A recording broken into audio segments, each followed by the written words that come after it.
Alright, y'all, we're going to run Chad's 22 LR rounds. There are 10 spots at $4 a spot. Let's copy our list and go live at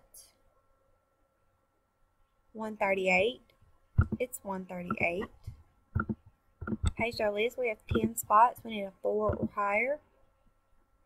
Alright, we have a 4, a 3, and a 1. Here we go for the first time at 138. After the first time, there are 10 items on the list. Caleb is on top, Carl is on bottom. Dice calls for a 10, so here we go at 139. It's 2, 3. After the third time, there are 10 items on the list. Caleb is on top, Sammy is on bottom.